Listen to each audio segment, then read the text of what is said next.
Capítulo 50. A vida é uma graça ou uma desgraça. Olho rapidamente para Hudson e Jackson e formo aquela palavra com a boca. Cássia? Os dois parecem tão embasbacados quanto eu. Jackson faz um sinal negativo com a cabeça e Hudson dá de ombros, antes de nos virarmos na direção do dono daquela voz, que ainda ecoa pela caverna da carniceira. Quando faço isso, sofro o meu terceiro choque em uma questão de minutos, porque a voz pertence a um homem alto, musculoso e velho, que veste uma bermuda de surfista azul petróleo, pés de pato azul marinho e óculos de sol com lentes azuis. Ele também tem uma cabeleira típica de cientista maluco, prateada, longa e desgrenhada, num estilo não dou a mínima para nada, com piercings nas orelhas, nos mamilos e o braço coberto de uma tatuagem enorme de uma escadaria sobre a água que leva até um relógio despedaçado. Ah, e se tudo isso não fosse o bastante, ele também parece completamente irritado. Não me culpe, Dickon, rebate a carniceira com uma voz enfastiada. É difícil levar você a sério quando insiste em ficar exibindo esses piercings no mamilo por todo lugar. Eu estava na praia, responde ele brandindo a máscara de mergulho. Eu estava na praia, responde ele brandindo a máscara de mergulho e o snorkel que trouxe consigo como prova, como se já não tivéssemos percebido a bermuda e os pés de pato. No Havaí, pela primeira vez em 500 anos. Bem, não se detenha por nossa causa, ela revira os olhos. Tenho certeza de que você tem alguma coisa muito interessante para fazer, como contar os grãos de areias em North Shore. Os olhos dele se estreitam. Eu estava mergulhando, admirando os corais e peixes lindos, e até mesmo um golfinho. Nesse caso, percebo por que você ficou irritado. A carniceira abre o sorriso mais irônico que já vi. Você não vê isso todo dia no meio do Saara. Não vejo mesmo, rebate ele, e é exatamente disso que estou falando. Você deveria sair de férias com mais frequência, então. Ela comenta com uma voz inabalável. Provavelmente, isso lhe deixaria com um humor melhor. Ah, claro. Nem todo mundo pode se dar ao luxo de passar o dia inteiro à toa em sua própria caverna de gelo, imaginando maneiras de destruir o universo, não é? Alguns de nós têm bastante trabalho a fazer. Ele a encara com um olhar de desprezo à medida que se aproxima, graças a outros de nós. Ninguém pediu sua ajuda. A carniceira caminha na direção dele, e isso me faz lembrar da imagem de dois pistoleiros do Velho Oeste se preparando para um duelo. Se de repente eles decidissem sacar pistolas e mirar um contra o outro, acho que não ficaria nem um pouco surpresa. Talvez você não tenha pedido, ele diz olhando para a sala recém-arrumada com expressão séria, mas está nítido de que precisa.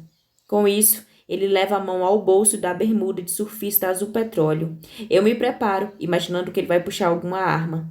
E a julgar pela maneira que Hudson se coloca na minha frente, sei que ele está pensando a mesma coisa. Em vez disso, Dickon tira um relógio do bolso antigo. Assim, um relógio de bolso de verdade, com uma corrente e uma tampa, que pode ser aberta com um movimento rápido do pulso. Ah, entendi, observa Flint. Dicken significa tempo em japonês. Legal. Chega de conversa. Dicken ergue o relógio. Eis aqui uma ideia. Por que não matamos duas perguntas com uma cajadada só? Acho que você quer dizer dois coelhos, sugere Flint. Dicken o encara com as sobrancelhas erguidas por cima da armação do óculos de sol. Como é? O ditado, ele explica. E preciso admitir uma coisa. Flint não se intimida nem um pouco com a cara irritada de Dickon. É matar dois coelhos com uma cajadada só, não duas perguntas. Tinha que ser um dragão para pensar que devemos matar dois coelhos. Essa é a resposta que vocês dão para tudo, embora eu não saiba o que vocês têm contra essas pobres criaturas. Até que são bem majestosas, se você parar para pensar. Os olhos de Flint se arregalam. Mas eu não estava... Eu não quis dizer que devemos matar... Pare de falar, está me dando dor de cabeça. Dickon volta a olhar para mim. Já terminou? Se eu terminei? Nem comecei, para falar a verdade. Por que está sendo tão grosseiro com todo mundo? Por que você faz tantas perguntas, garotinha de pedra? Rebate ele. Para um pedaço de rocha, até que você é bem curiosa.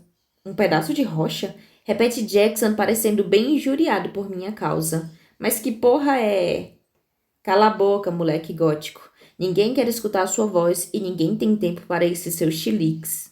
Não sei se Jackson engasga por causa da resposta ou da própria saliva, mas de qualquer maneira, ele faz um som que parece uma mistura de rinoceronte agonizante com um hipopótamo no cio. Como é que é? O que foi que você disse? Dickon o encara com os olhos estreitados. Em primeiro lugar, não. Em segundo, como assim não? Exige saber, Jackson. Não, você não vai sair dessa impune. Claro que não. E em segundo lugar, nunca repito o que digo. Ele balança a cabeça em um sinal negativo enquanto observa o relógio de bolso, murmurando uma ameaça velada. É simplesmente ridículo o quanto os vampiros são frágeis. Neste momento, tenho quase certeza de que se vampiros pudessem ter um ataque cardíaco, Jackson estaria tendo um bem agora. Hudson, por sua vez, parece se divertir e também estar fascinado com a personalidade contestadora de Dickon. Ou então, talvez esteja somente admirando sua maneira de agir. Nunca é possível ter certeza do que se está passando pela cabeça de Hudson. Quem é esse cara? Pergunta Jackson. Não sei, mas talvez ele seja o meu novo herói, replica Hudson, moleque gótico. Jackson o encara com uma expressão que diz, mas que porra é essa? Mas antes que consiga se manifestar, Dickon continua. A hora das perguntas já terminou, meninos e meninas? Porque, por mais que a ignorância de vocês seja fascinante, tem um luau daqui 1 hora e adoro mousse de inhame. Por isso, vamos passar logo para a próxima fase, sim? E que fase exatamente é essa? Pergunto. Ele baixa os óculos de sol para que eu consiga ver seus olhos ardentes cor de mogno por cima da armação. A fase onde conserto o que você e Cássia acabaram de estragar. Não sei por que você sente a necessidade de enfiar o nariz onde não é informada, Cássia, mas eu iria adorar se você parasse com isso. Chamada, corrige Flint. Então atenda, ele responde distraidamente. Por quê? Não, o que eu quis dizer é que o jeito de falar é enfiar o nariz onde não é chamada. Dickon parece ficar completamente afrontado. Eu lhe garanto, jovem dragão, eu não tenho a menor vontade de enfiar meu nariz em você ou em qualquer outro lugar. Agora é Flint que está engasgado. Mas isso é uma expressão. Isso é o que todo mundo diz. Ele limpa a garganta. Agora vamos cuidar do que é preciso e consertar o desastre mais recente de Grace. O desastre mais recente? Pergunto, decidindo ignorar o fato de que a expressão acaba soando bem mais estridente do que eu gostaria. E quantos desastres houve até agora, exatamente? Além daquele desastre gigante no fim de novembro, retruca ele. O que aconteceu em novembro? Deixo a frase no ar quando percebo com exatidão do que ele está falando. Espera um minuto aí. Quem é você? O deus do tempo. Hudson consegue falar com um tom de voz entediado. E pelo jeito ficou irritado porque Cássia andou aprontando. Não se atreva a me chamar assim. Ameaça a carniceira. Hudson nem se dá ao trabalho de reconhecer a interrupção. Em vez disso, ele continua a falar tranquilamente. Ela parou o tempo para você e a coisa toda foi para o saco. Uma situação bem cabeluda, meu saco que o diga, concorda Dickon, balançando a cabeça. Mas você tem sorte por eu estar aqui agora para dar um jeito nisso. Rachaduras tão grandes no tempo podem deixar todo tipo de coisa ruim passar. Há uma quantidade tão grande de significados nesta frase que eu nem sei por onde começar. Decidindo deixar o comentário sobre o saco cabeludo de lado, Mikai já está rindo pelo nosso grupo inteiro. Eu me concentro na parte importante do que ele disse, ou seja, rachadura no tempo, que de algum modo devo ter causado. Puta que pariu, viu? Enquanto meu estômago se retorce em um nó gigantesco, digo a mim mesma para respirar, simplesmente respirar, porque Dickon está dizendo que pode consertar o que eu quebrei, e vou ter de acreditar nele, ou então ficar maluca de vez. Nunca vou me perdoar se descongelei o exército das gárgulas por acidente e elas morreram. E claro, se devo acreditar nele, seria ótimo saber se Dickon é quem Hudson pensa que é. Espero mesmo que seja, porque não sei em quem mais posso confiar para consertar o estrago que a carniceira e eu causamos, seja lá qual for. É engraçado como no ano passado eu iria simplesmente rir da noção que existe um Deus do tempo. Mas agora desejo que ele não somente exista, mas que esteja bem diante de mim neste momento. Afinal, naquela época eu pensava que vampiros e lobisomens só existiam na ficção. Você é mesmo o Deus do tempo? Mikai pergunta antes que eu o faça, falando pela primeira vez desde que Dickon apareceu. Prefiro ser chamado de historiador, mas sim, este é o meu título oficial. Flint dá uma risada. Você fala como se fosse um trabalho. Qual parte daquela frase, essa é a primeira vez que tiro férias em 500 anos, você não entendeu? Ele pergunta erguendo mais uma vez a máscara de mergulho.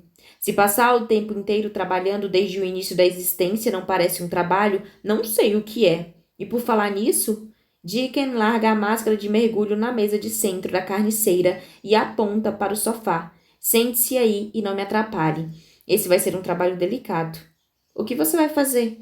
Pergunto analisando ao redor da sala na tentativa de entender a que ele se refere. Tudo parece normal para mim, mas obviamente não é assim se o Deus do tempo, ou melhor, o historiador, decidiu interromper seu mergulho para vir até uma caverna no Alasca. Por um minuto tenho a impressão de que ele vai retrucar com alguma resposta ácida, mas Dickens simplesmente suspira e faz um gesto para que nos aproximemos. Jackson ergue a mão para que permaneçamos no mesmo lugar e é o primeiro a avançar. O que me parece, ao mesmo tempo, uma atitude corajosa e tola. Mas ele nem chegou a dar 2 passos e o historiador já revira os olhos. Você não, ela. Há um pedaço de mim que espera que ele esteja falando da carniceira, mas antes que ele baixe os óculos outra vez e aponte aqueles olhos castanhos para os meus, sei que está falando de mim. Sou a pessoa que pode adicionar quebrar o tempo ao repertório de truques, afinal de contas. Sigo andando com relutância e não fico surpresa ao perceber que Hudson está logo atrás de mim. Acabei de dizer que... Eu ouvi o que você disse, responde Hudson sem se alterar. Mas se a quiser, vai ter que me engolir também. Somos o pacote completo. Desta vez, o historiador arranca os óculos e usa toda a sua ferocidade, que não é pouca, para encarar Hudson, que, é claro, o encara de volta pelo que parece uma eternidade. E do nada, Hudson pergunta: Está sentindo cheiro de torrada? Torrada? Responde o historiador incrédulo. Meu consorte dá de ombros, daquele seu jeito bem característico. Não consigo decidir se você está tendo um derrame ou se só está em alguma espécie de transe. Por isso resolvi perguntar. Uma expressão de surpresa toma conta do olhar do historiador, seguida rapidamente da irritação. Logo depois, ele estala os dedos e Hudson desaparece. Capítulo 51. Um remendo no tempo salva o meu traseiro. O choque deixa a mim, assim como o meu grupo inteiro, imóvel, e a carniceira diz: Por que não pensei nisso antes? O que você fez? Questiono. Para onde ele foi? Onde está o meu irmão? Jackson avança sobre o historiador. O que você fez com ele? Nada, comparado ao que você fez com ele, responde o historiador com a voz tranquila. Ou nós temos simplesmente que esquecer o que aconteceu. Você é mesmo um cuzão, sabia? Grunhe Jackson. A única resposta do historiador é erguer a mão com o polegar encostado no dedo médio, como se fosse estalar outra vez os dedos. Jackson para de avançar, com o queixo agitado e os punhos cerrados. Pare! Exclamo para eles. Não somente a Jackson e ao historiador, mas aos nossos amigos também, que já se aproximam. E considerando que há uma boa chance de que todos decidam pular em cima do historiador, fico diretamente na frente dele e peço: Você pode trazê-lo de volta, por favor? Ele inclina a cabeça para o lado, como se ponderasse acerca da ideia. Em seguida responde: Não sei. Gosto mais de quando ele não está por perto. Ele está brincando comigo, assim como um gato brinca com um rato, e isso me deixa irritada. Por outro lado, tudo nessa viagem está conseguindo me irritar. Mas eu mordo a parte de dentro da minha boca e falo com toda a delicadeza de que sou capaz, mesmo fazendo com que a frase soe como uma ordem. Solte-o, por favor. Ele ergue uma sobrancelha. Não acha que vou aceitar ordens de uma semideusa que mal saiu das fraldas como você, não é? Acho que isso depende. De quê?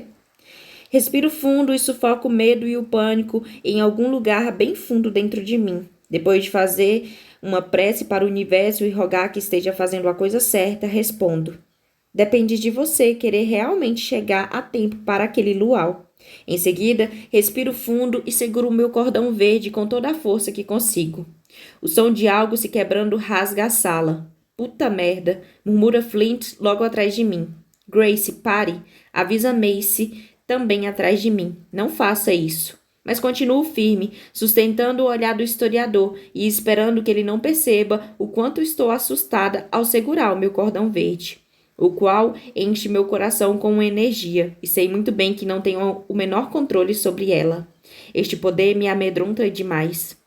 Quando outro som de rachadura ecoa pela sala, os cantos da minha boca se erguem e percebo que este poder todo não me assusta por causa da destruição que ele causa, mas sim porque gosto disso, o que é ainda mais assustador, sendo super sincera.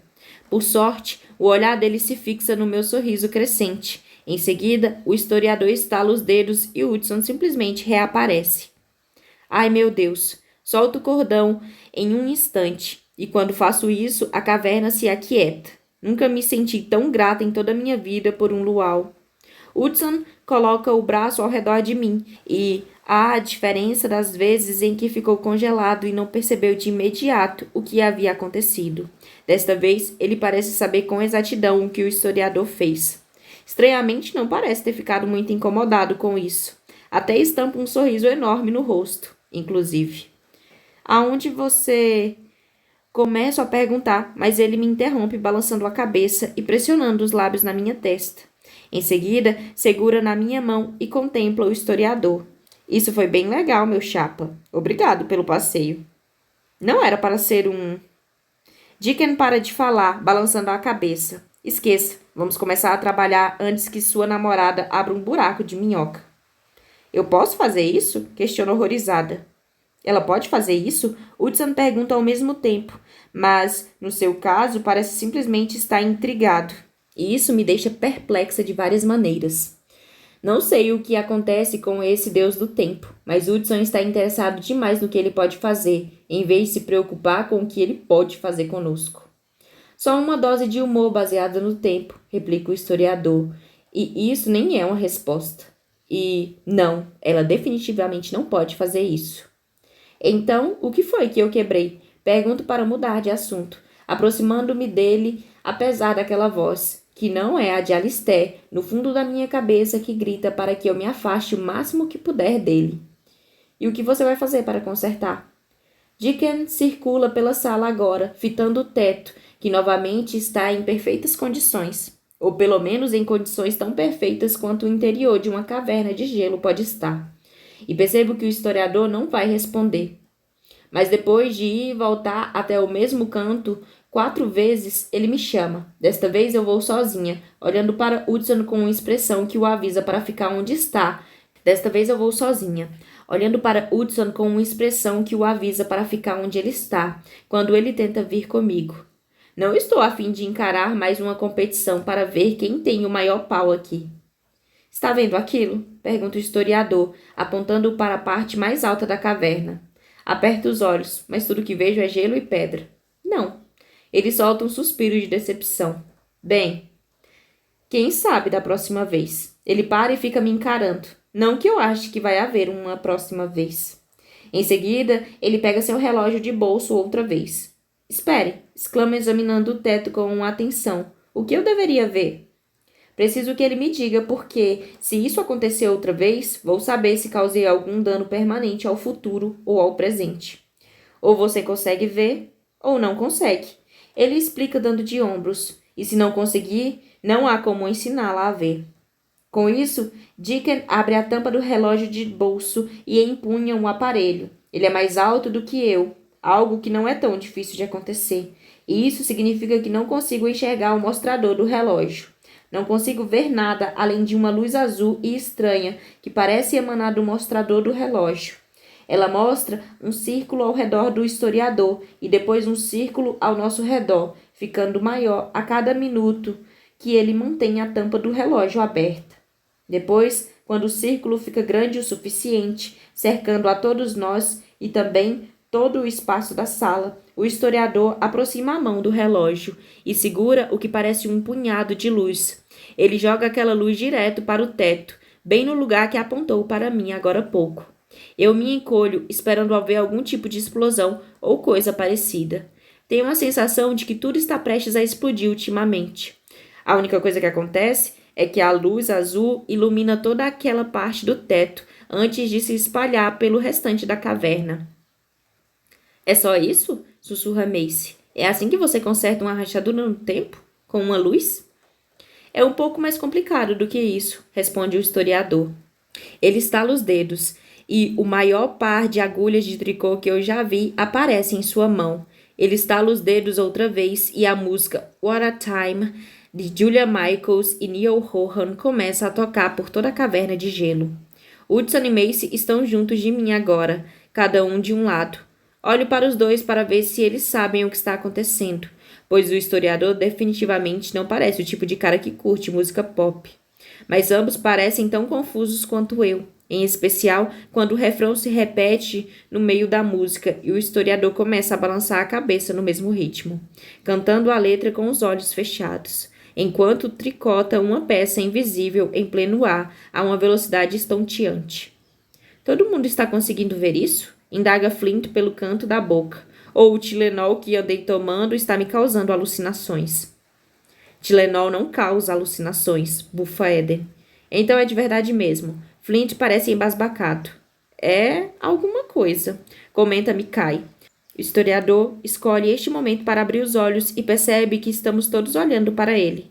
O que foi? Ele pergunta conforme o refrão da música se repete em um loop infinito. Eu gosto dessa música.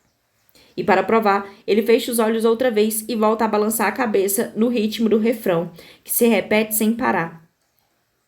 Embora eu goste muito dessa música, sou super fã de One Direction e não tenho o menor pudor de assumir, depois de ouvir o refrão, pelo que parece, mais de 311 vezes seguidas, até mesmo Macy e eu estamos prontas para jogar a toalha. O historiador, entretanto, continua a balançar o corpo no ritmo da música, enquanto tricota sem parar. Não há nenhuma linha nem nada que esteja enrolado nas agulhas de tricô, mas ele continua a mexer as pontas para frente e para trás no ritmo da música, até que finalmente, bem no meio da 32ª repetição do refrão, ele simplesmente para. A música também para, graças a Deus, enquanto ele ergue as agulhas de tricô e proclama: Voilá! A princípio, tenho a impressão de que ele se esqueceu completamente de nós, considerando que passou os últimos 5 minutos tricotando alguma coisa, como se estivéssemos por perto. Mas agora consigo enxergar fios muito delgados, quase invisíveis, que flutuam em meio à luz ao seu redor. O que é isso? Pergunto, estendendo a mão para sentir um deles na ponta dos meus dedos. Mas um rápido golpe daquelas agulhas de tricô nos nós dos meus dedos faz com que eu recolha a mão. São os fios do tempo, responde ele, intocados por mãos de semideusas que mal saíram das fraldas. Ele me encara com uma expressão feroz. E precisam continuar assim. De que fios você está falando? Indaga Eden, aproximando-se a fim de enxergar melhor. Não estou vendo nada. Eu também não, concorda Macy. Estão bem aí, garanto a elas, apontando para vários fios que flutuam perto de nós, enquanto me esforço para não os tocar. Os ossinhos dos meus dedos ainda doem por terem sido acertados, mas os meus amigos parecem bem confusos. Até mesmo Hudson balança a cabeça e diz: Não estamos conseguindo ver nada aí, Grace. Mas tem alguma coisa aí. Esfrego os olhos e em seguida observo mais uma vez só para ter certeza de que o historiador não está tentando me zoar. E não está. Os fios finos estão bem diante de nós. Preste atenção, declara o historiador, girando as agulhas de tricô entre os dedos como se fossem baquetas. Mas é um exibido mesmo, comenta a carniceira, revirando os olhos.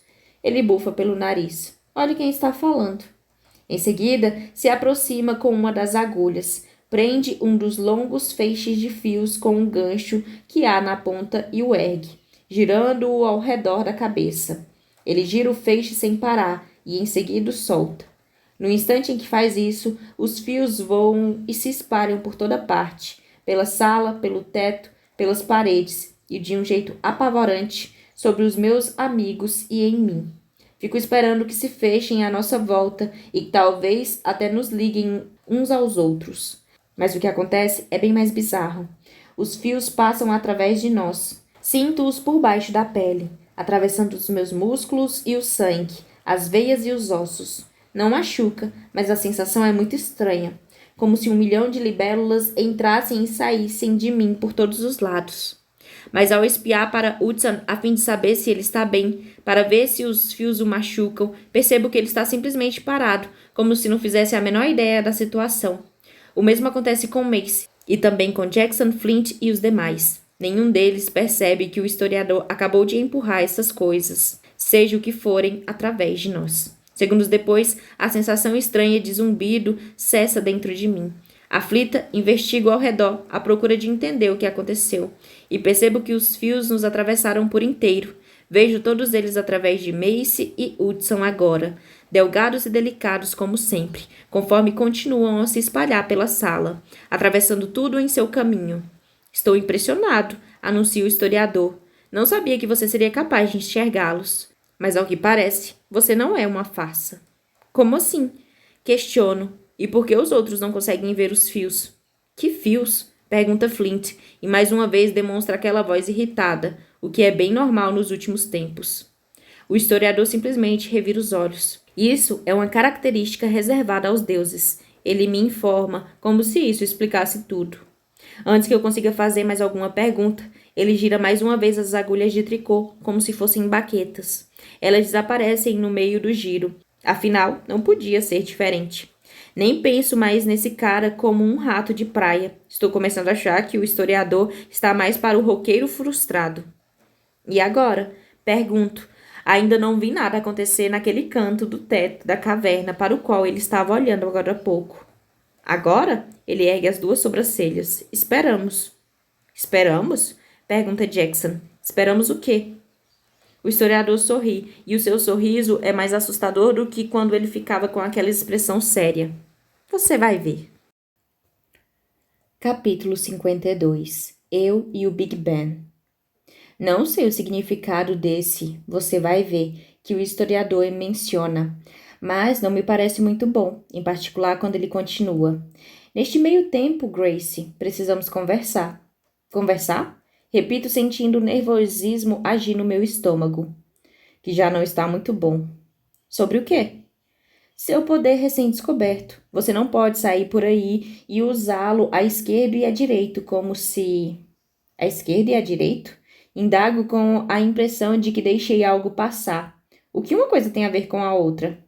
Acho que ele quis dizer à torto e à direito, responde Hudson tranquilamente.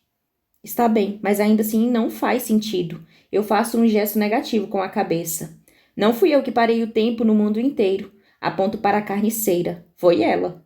Bem, são apenas conselhos bons e úteis, não são? Pergunta ele sarcástico. Mas também foi você que arrebentou a magia dela como uma criança em uma loja de doces e abriu um rasgo no tempo. Também não quero que isso aconteça de novo. Não sei nem mesmo como isso aconteceu. Asseguro a ele esfregando as mãos. Porque você não conhece os fundamentos sobre como controlar o seu poder, obviamente. Acusa Deacon. Pare de assustar a criança, Deacon. A carniceiro repreende, e em seguida olha para mim e continua. Ele só não quer admitir que podemos controlar o tempo, especialmente porque adora dizer para todo mundo que é o Deus do tempo. Ela pronuncia essas palavras como se Deacon tivesse inventado o título, e ela só o usa porque isso o deixa feliz. Você não controla o tempo, Cássia, retruca Deacon irritado, e eles começam mais o duelo de olhares intensos. Desta vez, quem vence é a carniceira, pois Deacon finalmente encolhe os ombros e admite. É o caos que controla a flecha do tempo, nada mais. Espera aí, eu posso viajar no tempo? Conjecturo, sentindo a primeira pontada de empolgação no estômago, em razão da possibilidade de ser uma semideusa. Adoraria voltar no tempo e conhecer Kafka. E lhe perguntar por que diabos tinha que ser uma barata. Tive pesadelos durante semanas por causa daquele livro. Deacon endireita a coluna, erguendo-se completamente antes de declarar. Somente o Deus do tempo é capaz de surfar nessas ondas. É uma declaração tão absurda que não consigo conter uma risadinha. Nós podemos controlar o fluxo do tempo, Grace, explica a carniceira. Deacon concorda com um aceno de cabeça. O tempo flui da ordem para a entropia. Assim como semideusa do caos, você pode fazê-lo parar ou voltar a correr, até certo ponto. Mas nada além disso. Mas se você fosse inteligente, jamais faria uma coisa dessas. Porque não vou ser tão gentil da próxima vez que tiver que aparecer para consertar um dos seus erros. Ele foi gentil dessa vez? Mas, se tudo o que ela pode fazer é parar e reiniciar o fluxo do tempo, intervém Hudson, fazendo um sinal de aspas com os dedos e piscando o olho para mim. E eu já acho isso bem impressionante. Como Grace foi capaz de abrir um rasgo no tempo? Deacon fita a carniceira e eles começam uma espécie de conversa silenciosa com os olhos, porque depois de uns momentos ele solta um longo suspiro. Em seguida, ele responde. Foi exatamente isso que ela fez, e é como eu disse antes. Quando você cria fendas no tempo, deixa aberturas para todo tipo de coisa desagradável. Como assim, desagradável? Questiono enquanto um calafrio corre pela minha coluna. De que tipo de magia ruim nós estamos falando? Não é de todo ruim, ele me explica. É simplesmente problemático. Para mim, para Cássia e cedo ou tarde para você também. O historiador analisa ao redor da sala de estar a carniceira, balançando a cabeça negativamente. Bem, tem uma onda me esperando, mas antes, ele me fuzila com o olhar. Um aviso. O tempo não deve ser usado para brincadeiras, especialmente por uma semideusa que mal saiu das fraldas. Se fizer isso outra vez, vou cancelar a minha trégua com a sua avó e descongelar o seu povo. Libera um gemido surpreso. Diabos, todos nós soltamos o mesmo gemido surpreso. Todos menos Hudson, que simplesmente aperta os olhos enquanto encara o historiador. Ele está basicamente ameaçando matar toda a minha espécie se eu não agir de acordo com suas regras, o que é grosseiro pra cacete. Não tenho como prometer isso, nem sei o que fiz para trazer você até aqui hoje. Hudson se aproxima para colocar o braço ao redor dos meus ombros, mas acolhimento é a última coisa de que preciso agora. Estou possessa. Coloco as mãos nos quadris e ergo o queixo. Se não quer que eu fique brincando com esses seus preciosos fios de tempo, então me ajude a salvar meu povo, porque se não ajudar, se estiver disposto a deixar que milhares de pessoas morram só para mostrar que você tem razão, vou passar cada dia da minha vida fudendo com o tempo, e você vai passar o resto da vida tricotando até suas mãos caírem para consertar todas as merdas que eu fizer. Inspiro o ar várias vezes, minhas mãos tremendo pelo fato de ter acabado de afrontar um deus. Tenho certeza de que estou prestes a ser castigada por isso. De qualquer maneira, chega uma hora que não dá mais para aguentar. Grace, a carniceira tenta me acalmar, mas estou irritada demais. Não, respondo para ela, estou falando sério, pelo menos uma vez, porque esses deuses tão preciosos não decidem abrir o jogo e falar a verdade. Pelo menos uma vez, porque não experimentam revelar o que precisamos fazer, em vez de nos forçar a tatear no escuro até alguém morrer. Não me importo em fazer o que tem que ser feito, mas já estou de saco cheio de ver as pessoas que amo morrerem ou se machucarem só porque nunca nos contam a história inteira. Por isso, se quiser voltar a ver um golfinho algum dia, me fale o que temos de fazer para salvar o meu povo. Paro para respirar fundo algumas vezes e Hudson diz, ela tem razão. Em seguida, ele continua atacando, porque Hudson é Hudson e sempre vai estar ao meu lado. Você pode ficar puto com a gente e nos mandar para o outro lado da existência. Mas isso não nega o fato de que Grace tem razão. A carniceira afirma que ela só precisa usar seu cordão verde, mas vocês sabem o que acontece quando Grace o toca. Pura destruição. Bem, isso é porque ela ainda é praticamente uma criança com os poderes de uma semideusa do caos. Pare de tocar nesse cordão até amadurecer, rebate Deacon, como se aquilo fosse óbvio. Eu não sou uma criança. Mas Deacon revira os olhos. Não, eu não estava dizendo que você é uma criança. Mas em termos de experiência com seus poderes, é como se fosse.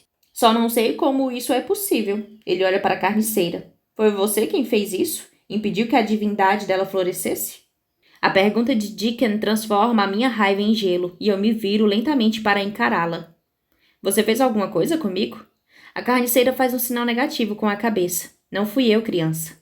Libertei a sua magia no dia em que sua mãe veio conversar comigo, trazendo você no ventre. Foi outra coisa que impediu que a semente da sua magia florescesse até recentemente. Ela está aí, mas é selvagem, jovem e faminta. É puro caos, sem direção, sem foco e sem controle. Ela balança a cabeça decepcionada.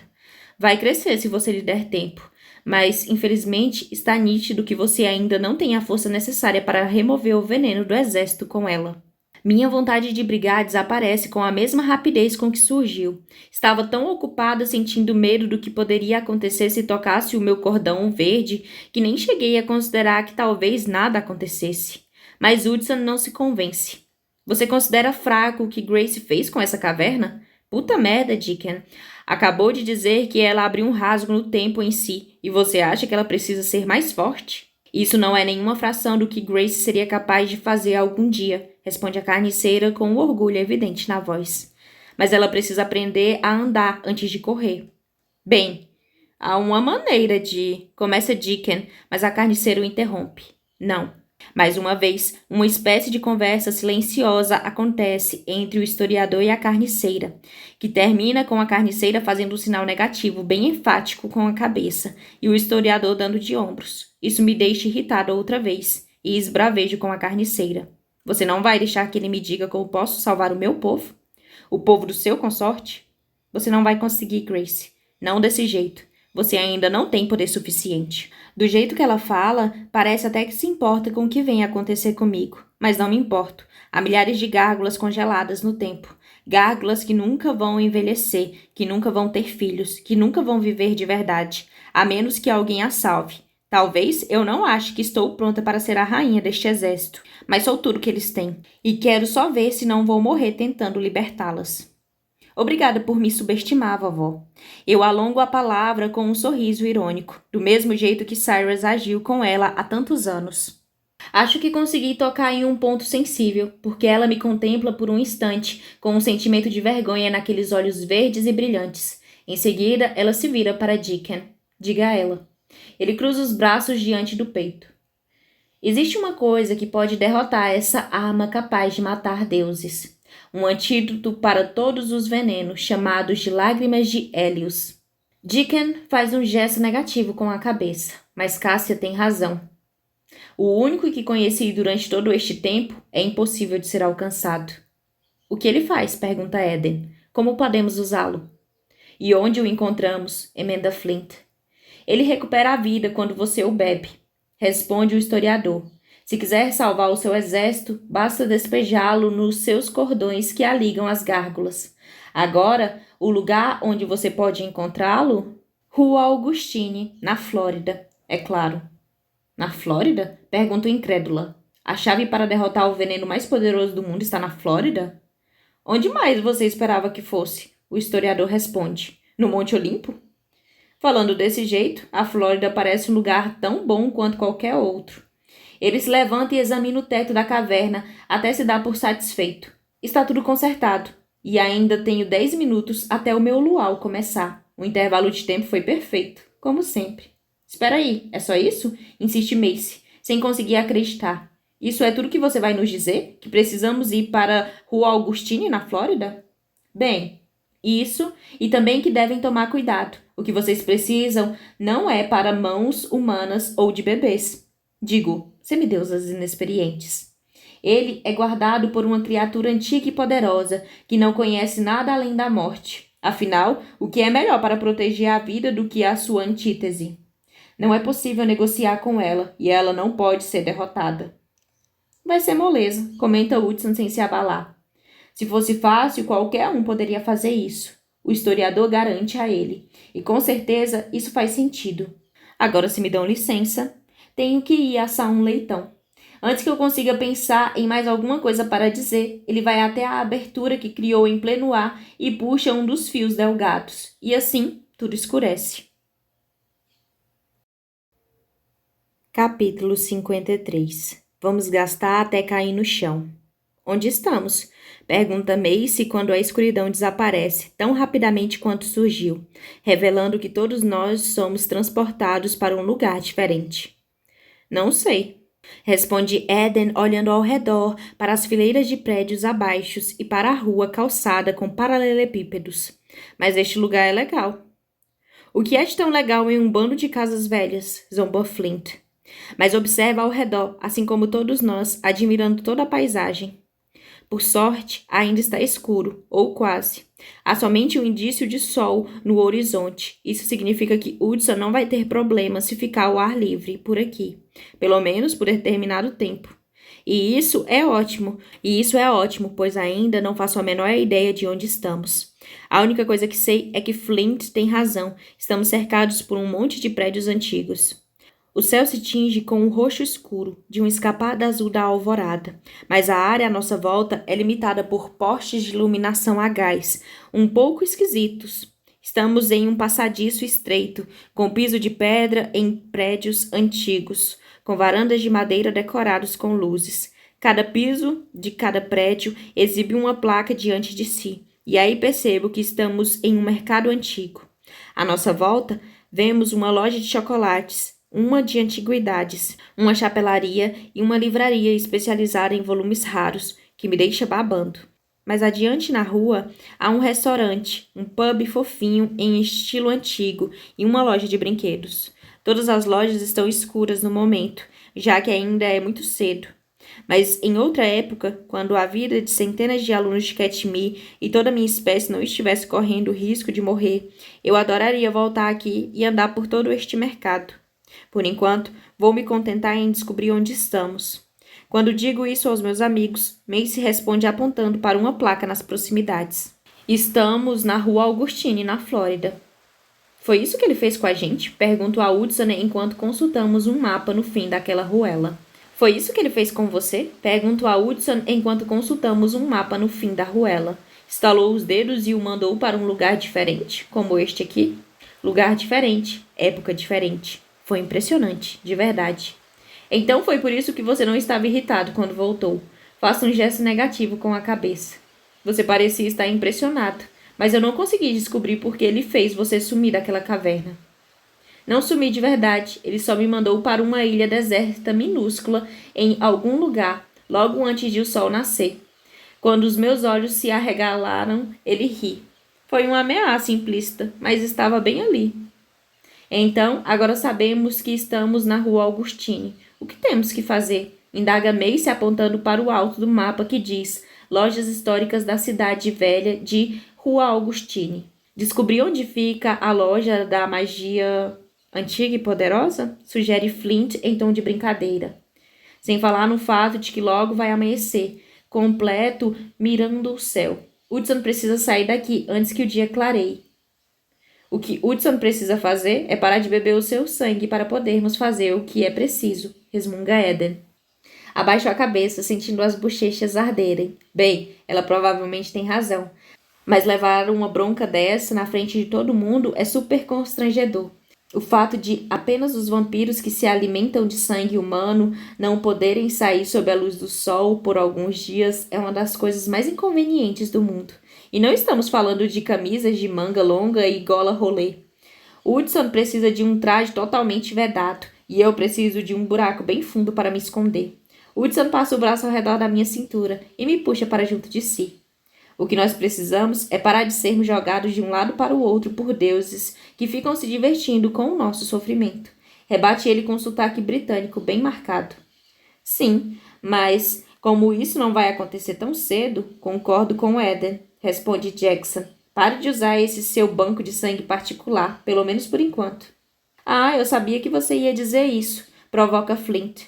Não há nenhuma segunda intenção nesse seu pedido, não é, Jax? Não sei se é possível, mas minhas bochechas ficam ainda mais vermelhas. Tudo o que quero é descobrir o que devemos encontrar aqui em Rua Augustine. Se possível, antes que o sol nasça e transforme o meu consorte em um churrasquinho. Honestamente, depois disso, quero conversar com Flint e lhe dar um abraço enorme. E dizer que ele tem que parar de ficar descontando sua raiva em todo mundo. Toda vez que ele o faz, eu me lembro de toda a dor que ele tem. Tenho medo de que algum dia ele faça alguma coisa sem pensar e acabe morrendo por causa disso. Está falando sério? Questiona Mikai. Nossos amigos da escola estão nas mãos de um maluco e vocês vão ficar aqui brigando por essas bobagens? Será que podemos tentar nos concentrar no objetivo por mais de 3 segundos? E qual é o nosso objetivo? Pergunta Macy. Além de trazer todo mundo que estudava em Katmai de volta, é claro. Qual é o objetivo aqui? Porque naquela caverna não vi ninguém perguntar como vamos encontrar a minha mãe. Aquelas palavras me atingem no estômago com a força do soco de um boxeador peso pesado E eu solto um gemido surpreso. Ela tem razão também. Prometi a Macy que se fôssemos perguntaria isso à carniceira. E não cumpri minha palavra. A vergonha de termos passado todo aquele tempo perguntando sobre mim e sobre como salvar o meu povo faz minhas bochechas arderem.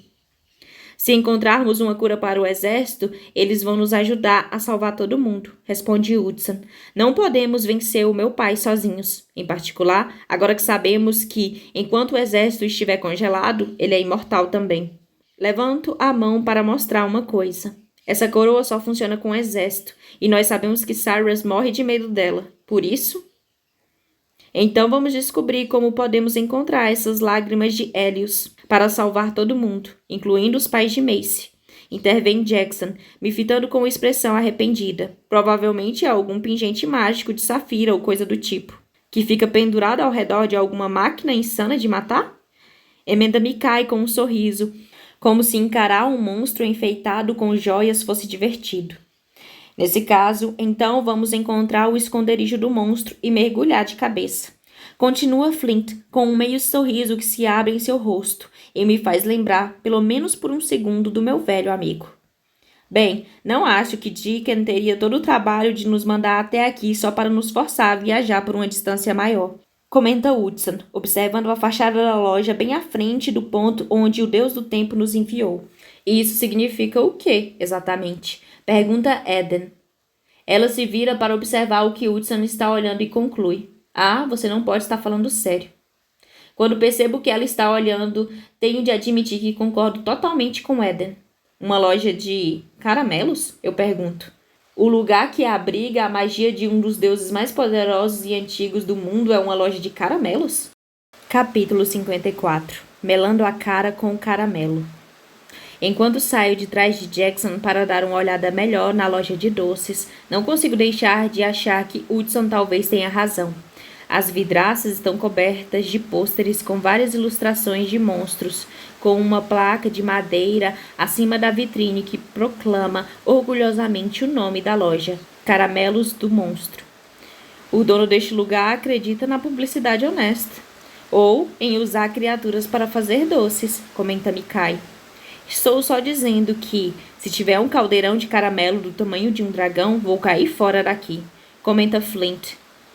Sendo bem sincera, se houver qualquer coisa do tamanho de um dragão aí dentro, é melhor todos nós cairmos fora, contempla Macy. Sei que este grupo não gosta muito da ideia, mas fugir também é uma boa estratégia de sobrevivência. Vamos entrar ou não? Questiona Jackson, indo até a porta pintada, do mesmo tom de rosa do algodão doce. Aperto a mão de Hudson e vou até onde está Jackson, mas percebo que Hudson está disposto a fazer exatamente o mesmo. Jackson nos olha com surpresa, mas Hudson dá de ombros. Alguém precisa ter a coragem de criar uma distração, para que a sobrevivência por meio do corra para caralho possa acontecer.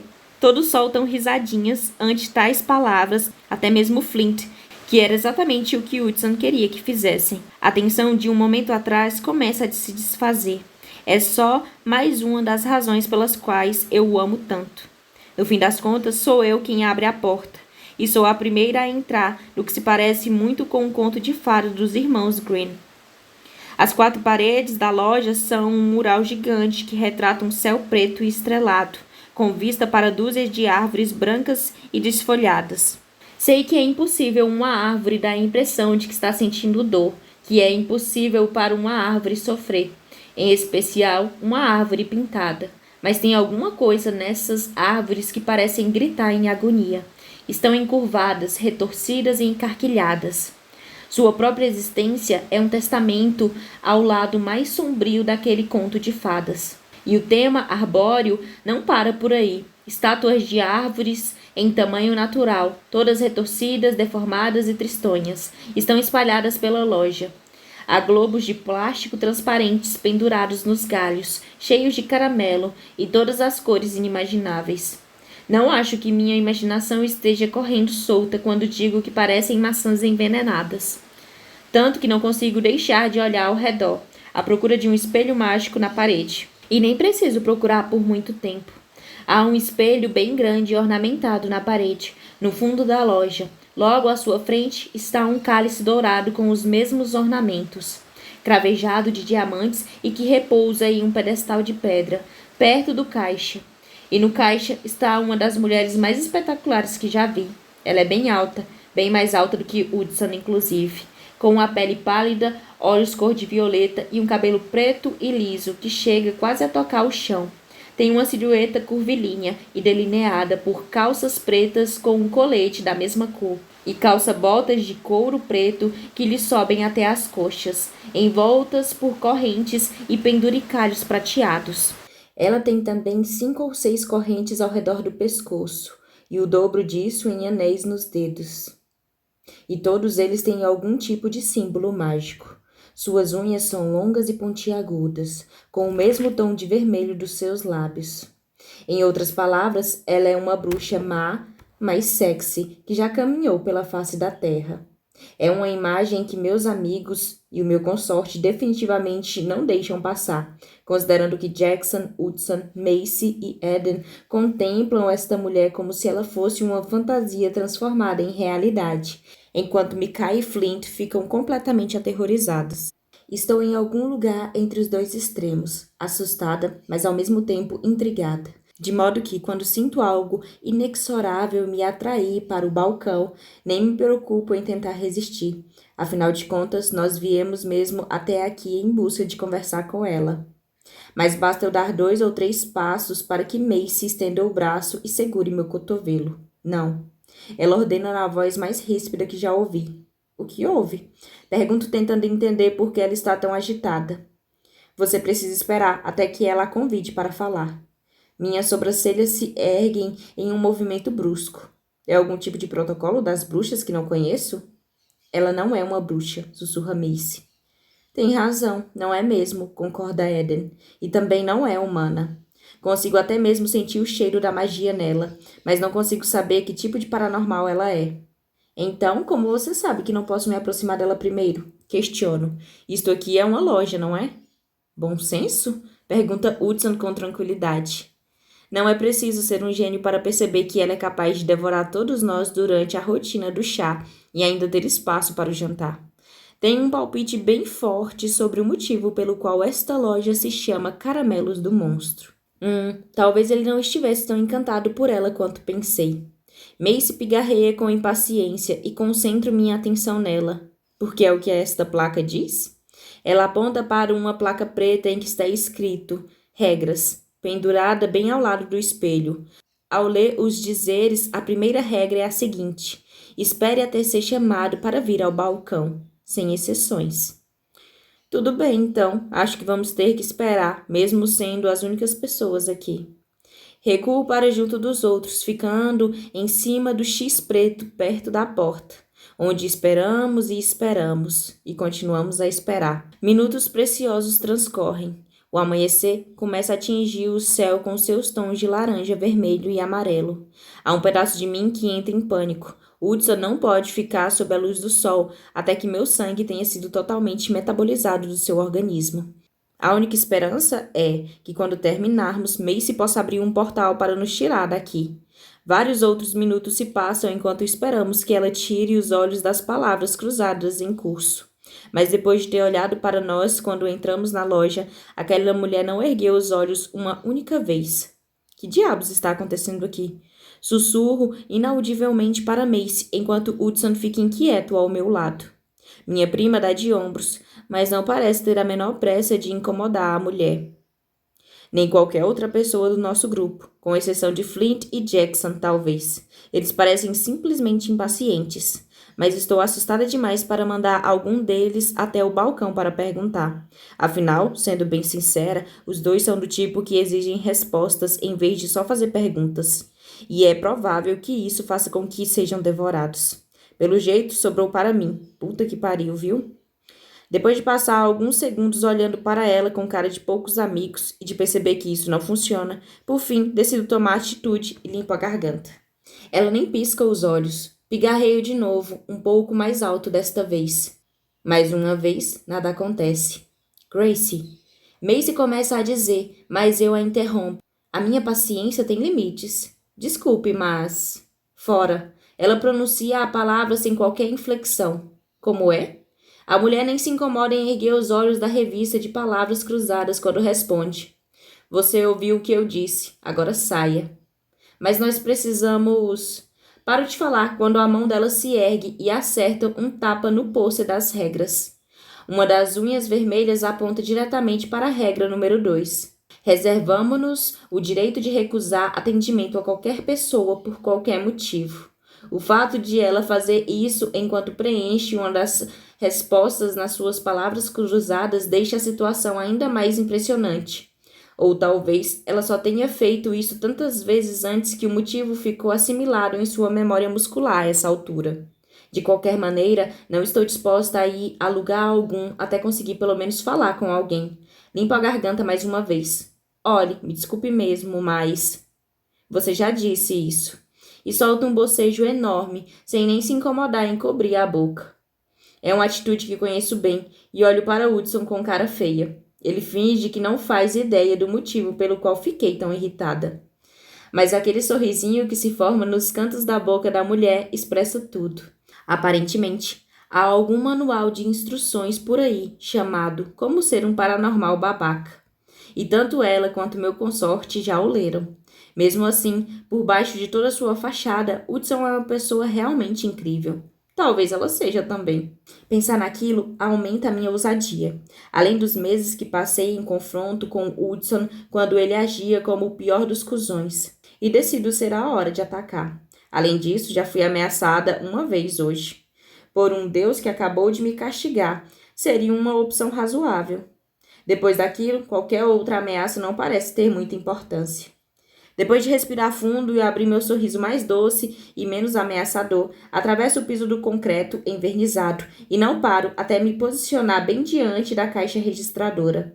Tento não me abalar pelo fato de que ela fica me encarando com aqueles olhos de cor violeta o tempo todo, sem piscar. Por acaso tem pedras nas orelhas, Gárgula? Ela pergunta, depois de tentar e não conseguir me intimidar com o olhar. Ou está com vontade de morrer? Nenhum dos dois, respondo. Estou apenas desesperada. O desespero não tem lugar aqui, ela responde. Só vai servir para matá-la. Mas isso aqui é uma loja de caramelos. Duvido que os doces se importem se estou desesperada ou não. Deus bem sabe que algumas dessas árvores parecem bem desesperadas para o meu gosto. Está bem, então. Ela abre bem os braços. Qual é o caramelo que você quer? Qual? Não era essa a pergunta que eu estava esperando. Ela ergue uma sobrancelha. Isto aqui é uma doceria, e como imagino que os vampiros e os dragões ali atrás não vão querer comer nada, então sim, qual é o caramelo que você quer? Ela pergunta separando cada palavra com uma pausa bem sarcástica. Imaginando se tratar de algum tipo de teste, observo de novo as árvores e as bolas de plástico cheias de doces que estão penduradas nos galhos. Vou querer um de cada, por favor. É uma amadora mesmo, ela responde bufando. Em seguida, leva a mão até a cesta que tem atrás de si e pega um globo de plástico cheio, com o que parecem ser todas as cores de caramelos que a loja oferece. Ela larga o globo no balcão entre nós e declara: São 35 e 26. Por favor. É claro, reviro o bolso da mochila onde guardo minha carteira, mas Hudson já está a postos. Ele joga uma nota de $100 no balcão. Pode ficar com o troco. Ela ri. Se não for lhe fazer falta. Em seguida, ela pega o dinheiro, a caneta e o livro de palavras cruzadas e vai para a porta do fundo da loja. Tenha um bom dia. Ela exclama falando por cima do ombro e emenda uma risada que faz meu sangue gelar. Capítulo 55. O amor bate à porta. Até que foi tudo bem, comenta Mace do lado onde está, perto da porta. Como parecia que ninguém mais ia tomar uma atitude, deixo a frase morrer no ar enquanto pego o globo de caramelos e o giro entre as mãos. O que vamos fazer agora? Experimentar cada uma dessas balas até acontecer alguma coisa? E o que vai acontecer exatamente? Pergunta Flint. Você vai receber magicamente o conhecimento sobre deuses antigos e suas armas mágicas ancestrais? Ei, seja legal, repreende Mace. Pelo jeito, não sou a única que percebeu que o humor dele anda bem cáustico ultimamente. Eu fui legal, responde ele. Para ser sincera, essa retrucada me faz querer pular no pescoço dele. E talvez, se não estivéssemos no meio de algo tão importante, eu lhe daria uma bronca daquelas. Mas neste momento, temos questões bem mais importantes do que o mau humor de Flint para nos preocupar. E a última coisa que quero é me distrair agora, que enfim consegui os caramelos. Olho para Hudson de relance e noto que ele me observa, à procura de calcular o que estou pensando e sentindo. Ele deve deduzir o que houve, mas não se manifesta. Em vez disso, fica apenas olhando para mim e para Flint. Não tenho dúvidas de que ele tinha uma expressão de alerta no rosto quando olhou para Flint. Mas fico feliz por Hudson me deixar lidar com a situação do meu jeito. A última coisa que precisamos agora é que os dois comecem a brigar. Eden deve concordar, porque intervém antes que Flint consiga dizer mais alguma coisa insensível. Pode jogar esses doces no lixo. Não vai servir para nada. Como sabe? Indaga Mikai. Ainda nem experimentamos nenhum deles? Porque ela não os entregaria tão facilmente se tivesse algum valor. Responde Macy como se aquilo fosse a coisa mais óbvia do mundo. Ah, que maravilha. Eu olho para os caramelos sentindo um pouco de asco. O que vou fazer com tudo isso agora? Largue aí no balcão, sugere Jackson. Qual é o plano B?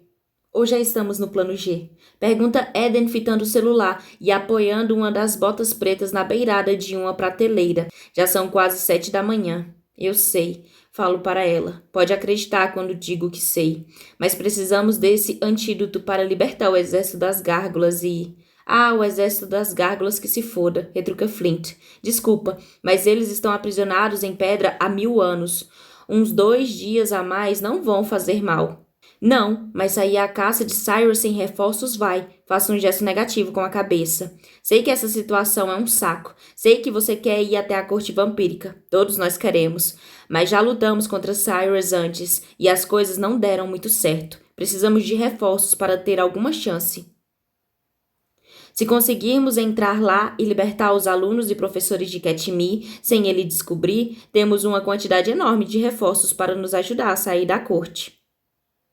A corte das bruxas concordou em nos ajudar se libertarmos as crianças, concorda Macy. Só precisamos entrar lá, sem que ninguém perceba. Quem se importa com o barulho que fizermos na hora de sair?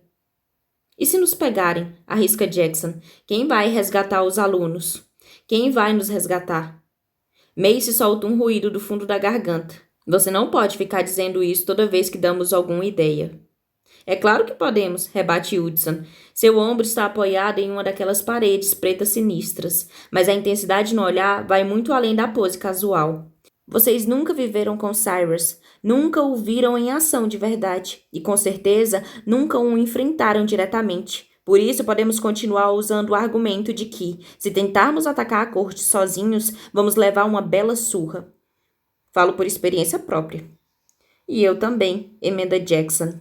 E não foi bonito, finaliza Hudson. Bem, vocês sobreviveram para contar a história, contra-argumenta Macy. Isso já é o suficiente para...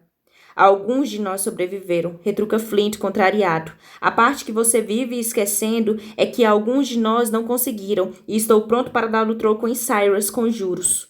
Macy concorda com um aceno de cabeça. E vocês também estão esquecendo que minha mãe está lá. A voz dela vacila. Ela vai nos ajudar a... Está falando da mãe que a abandonou quando você era criança e que passou todos esses anos escondida com Cyrus? As palavras de Jackson são duras, mas ele não está errado. Por mais que eu queira ajudar a encontrar minha tia, o desejo que grita dentro de mim é a necessidade de salvarmos o exército, se pudermos. Você não precisa falar assim com ela, responde Eden para Jackson, mas em seguida se vira para Macy e concorda com a voz mais suave. Desculpe, Macy. Jackson falou de um jeito escroto, mas ele tem razão. Não sabemos de que lado a sua mãe está, nenhum motivo. No meu caso, estou cansada de participar de velórios. Nós precisamos de ajuda. Não acredito que você... Macy começa. Chega. Jackson dá um fim à discussão com um gesto brusco, assumindo a postura de príncipe vampiro que tinha quando o conheci. Estamos aqui agora e vamos terminar o que começamos. Se você diz... Macy parece bem irritada, cruzando os braços e apoiando o peso do corpo nos calcanhares. Então me diga como vai fazer isso e paro de insistir que devemos ir direto até a corte vampírica. Vou simplesmente perguntar a ela, anuncio. Afinal de contas, pense comigo, qual é a pior coisa que ela pode fazer? Arrancar o seu coração e comê-lo bem diante dos seus olhos? Sugere Mikai. E estripar você e devorar as suas entranhas? Emenda Flint. Decapitar você e pendurar a sua cabeça em alguma dessas árvores horríveis? Completa Macy. Quando todos olhamos para ela, surpresos. A tortura geralmente não faz parte do modus operandi da minha prima alegre. Ela simplesmente dá de ombros. Ah, esqueça isso. Vocês viram aquela mulher? Acham mesmo que ela é capaz de fazer todas essas coisas e muito mais? Preciso admitir que é um argumento válido, mas ficar aqui batendo boca não vai nos levar a lugar algum. E Eden tem razão em relação a um aspecto. O tempo está passando. Quanto mais tempo deixarmos os alunos e professores de Katmai na corte vampírica, maior é a probabilidade de que alguma coisa horrível aconteça com eles. Por isso, em vez de tentar chegar a um consenso, decido agir conforme a minha consciência manda. Passo por baixo do balcão e bato a porta por onde a mulher desapareceu há alguns minutos. Hudson chega junto de mim em um instante, seguido por Jackson e Macy, mas a verdade é que não esperava menos deles. Às vezes brigamos com certeza, mas preciso acreditar que no fim das contas sempre vamos continuar unidos. Vários segundos se passam e ninguém vem até a porta. Assim, bato outra vez, um pouco mais forte e com mais insistência. Mas continuo sem resposta. Foda-se, resmungo. E coloco a mão na maçaneta. De um jeito ou de outro, vou conseguir as respostas que quero. Espero que a porta esteja trancada, mas não está. A maçaneta gira com suavidade sobre as minhas mãos e a porta se abre. Não sei o que espero encontrar quando abro a porta. Um depósito ou um altar de sacrifícios. São apenas algumas das possibilidades que passam pela minha cabeça. A mulher que me vendeu os caramelos parece capaz de criar essas duas possibilidades. E qualquer outra que surja entre as duas. O que encontramos, entretanto, é algo muito além do que eu poderia ter imaginado. A porta se abre para um corredor curto, com 2 ou 3 portas de cada lado, e do lado oposto há uma gigantesca arena redonda, parecida com o Coliseu da Roma Antiga. O chão é feito de grama e terra, e embora ainda não haja ninguém no campo, as arquibancadas estão abarrotadas com todos os tipos de criatura paranormal. Não faz sentido algum. Vimos a parte externa deste lugar quando estávamos procurando a loja de caramelos, e não havia nada aqui além de outras lojas. Como é possível haver um coliseu gigante que nenhum de nós enxergou? Isso aqui é um campo do Ludares? Questiono. Acho que não, responde Hudson. Não tem o mesmo formato. O campo do Ludares é retangular e este aqui é um círculo. Então, o que acontece aqui? Estou impressionada, Gárgula. A mulher voltou, só que desta vez está vestida com uma roupa esportiva, justa, que traz o nome Tess na parte da frente em letras maiúsculas enormes, junto com o número 3695, escrito em caracteres bem menores. O mesmo cinto preto em forma de arreio completo visual. Não achei que você conseguiria abrir a porta. Estava destrancada, digo a ela. Não foi tão difícil entrar aqui. Bem, na verdade, é aí que você se engana. Ela faz o ruído de um estalo pelo canto da boca. Para alguém que não é imune à magia, é muito difícil abrir aquela porta. Quase impossível, eu diria. Ela recua um passo e faz um gesto amplo com o braço, indicando todo o campo. E então, o que achou? Não sei o que é isso que estou vendo, respondo. Você está olhando para o que veio procurar aqui, ela diz. Acho que é meio óbvio. Olhe, acho que deve ter havido algum engano. Nós estamos procurando por aquilo que todo mundo procura quando vem à Rua Augustine, na Flórida, a fonte da juventude. Este campo é a maneira de tentar consegui-la.